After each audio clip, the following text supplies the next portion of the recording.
Shalom, selamat pagi Bapak, Ibu, dan Saudara sekalian. Sebelum kita mendengar dan merenungkan kembali firman Tuhan pagi hari ini, marilah kita berdoa. Tuhan Yesus, Kau Allah yang baik, Kau Allah yang sangat mengasihi kami. Pagi hari ini kami kembali lagi datang menghadap Engkau, ingin mendengar suara-Mu Tuhan. Bicaralah Tuhan dan ajar kami pagi hari ini melalui firman-Mu. Kami siapkan hati dan pikiran kami untuk kebenaran-Mu pagi hari ini. Hanya di dalam nama Yesus, haleluya, amin. Tema renungan kita hari ini adalah memberi yang terbaik. Diambil dari Matius 2 ayat 8-12. Beginilah firman Tuhan. Kemudian ia menyuruh mereka ke Betlehem, katanya, "Pergi dan selidikilah dengan seksama hal-hal mengenai anak itu, dan segera sesudah kamu menemukan dia, kabarkanlah kepadaku supaya aku pun datang menyembah dia." Setelah mendengar kata-kata raja itu, berangkatlah mereka. Dan lihatlah, bintang yang mereka lihat di timur itu mendahului mereka hingga tiba dan berhenti di atas tempat di mana anak itu berada. Ketika mereka melihat bintang itu, sangat bersukacitalah mereka. Maka masuklah mereka ke dalam rumah itu dan melihat anak itu bersama Maria, ibunya. Lalu sujud menyembah dia. Mereka pun membuka tempat harta bendanya dan mempersembahkan persembahan kepadanya, yaitu emas, kemenyan, dan mur. Dan karena diperingatkan dalam mimpi supaya jangan kembali kepada Herodes, maka pulanglah mereka ke negerinya melalui jalan lain. Saudara yang dikasihi Tuhan, prinsip memberi yang terbaik kita sudah mengetahuinya. Inilah yang Tuhan ajarkan di dalam penerapan kasih kita kepada Tuhan dan juga penerapan kasih kita kepada sesama. Yang sering terjadi, kita sulit bisa memberi yang terbaik untuk sesama, terkendala dengan pikiran kita yang menimbang-nimbang apa yang pantas diberikan. Kita menimbangnya dengan kebaikan orang tersebut kepada kita. Kalau dia memberikan hadiah yang bagus, ya dibalas dengan hadiah yang bagus pula. Jika dia gak pernah memberi hadiah, ya kita berikan hadiah seadanya saja. Ini yang membuat kita tidak bisa memberi yang terbaik karena banyak pertimbangan. Jika kita ingin memberi, ya beri saja. Dan jangan lupa memberi yang terbaik dari apa yang kita punya. Saya pribadi, orang yang berpikir pemberian terbaik adalah pemberian yang disukai oleh orang yang kita mau beri. Contoh, setiap ulang tahun saya banyak mendapat hadiah. Tetapi banyak juga yang gak kepake alias sia-sia dan akhirnya disimpan saja dan tidak berguna.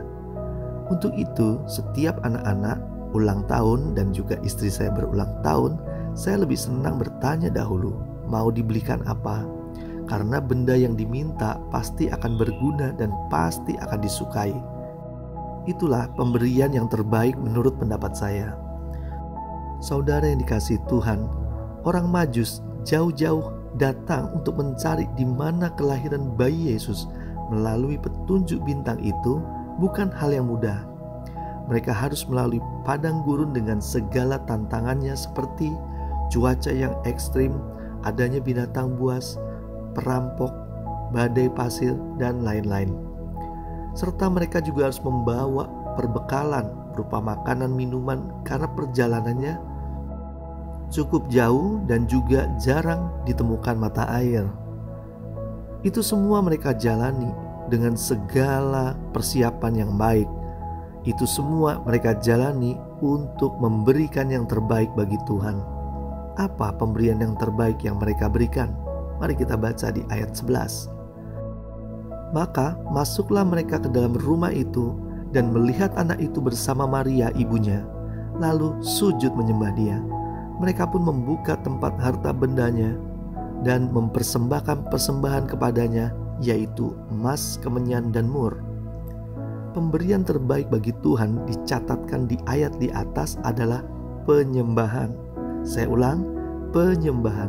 Saat mereka bertemu langsung dengan bayi Yesus, yang dilakukan oleh orang Majus tersebut langsung sujud menyembah dia. Setelah itu, mereka baru memberikan persembahan dalam bentuk benda-benda berharga seperti emas, kemenyan, dan mur. Orang Majus tahu apa yang utama di dalam memberi yang terbaik bagi Tuhan. Persembahan berupa benda-benda yang diberikan itu hanya sebagai tanda syukur dan tanda penghormatan. Itu bukan yang utama.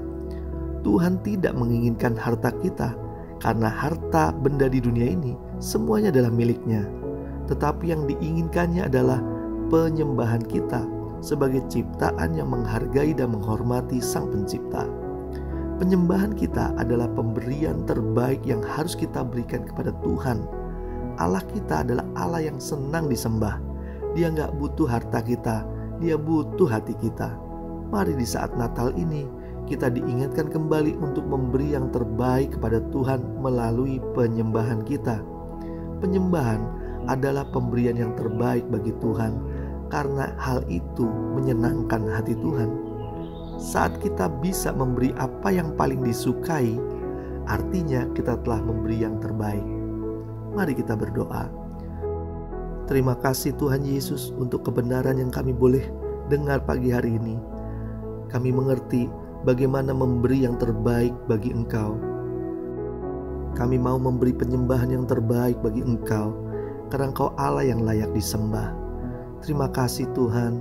Kami sadar hidup kami senantiasa di dalam perlindungan Tuhan.